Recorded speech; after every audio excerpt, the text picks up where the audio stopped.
Zane Stutter. Zane hated the first day of school. Not because he didn't like learning. He actually loved science and writing stories about space, pirates, and robot dogs. But because he stuttered every year, it started the same. A new teacher, a roll call, a long pause when it came to his name, and then the whispers.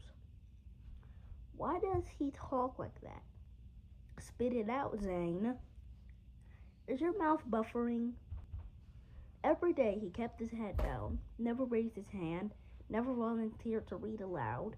He ate lunch alone or pretended to read so no one would bother him. And then came Eric, a kid who made teasing an Olympic sport. Eric noticed Zane's stutter by day 2 and would never let it go. Hey, Zane, do you speak in Morse code? Are you broken or just low? Zane tried to ignore it. He tried to laugh it off, but inside, it hurt every single time. One day in music class, the teacher asked for volunteers to write and perform a short rap. The entire room groaned, except Zane. Something in him twitched. He loved writing, he liked rhythm, and strangely, he stuttered less when he rapped.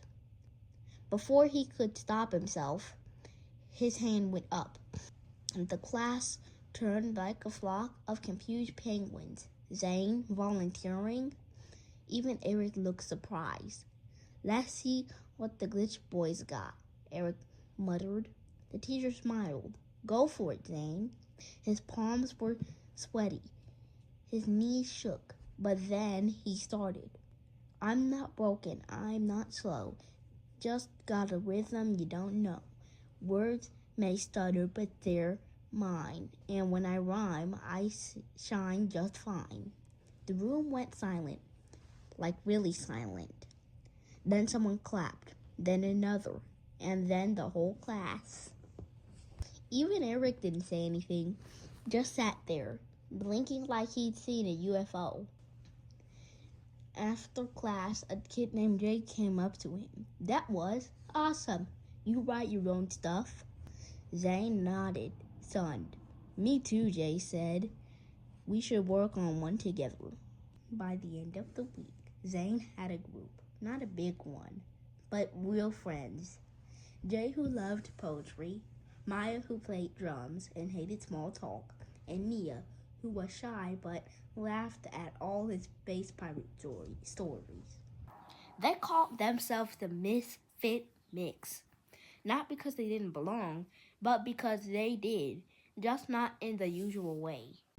Eric still made comments sometimes, but Zane didn't care anymore. Not because it didn't sting, but because he finally had people who saw past the stutter. One day when Eric tried the buffering joke again, Zane smiled calmly. I might stutter, he said, but at least I don't waste my voice tearing people down. Eric didn't say much after that.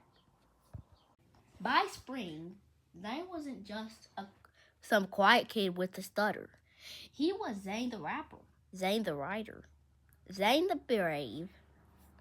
And his voice, once something he'd been ashamed of, was the very thing that helped him stand out. He didn't just find his words, he found his people.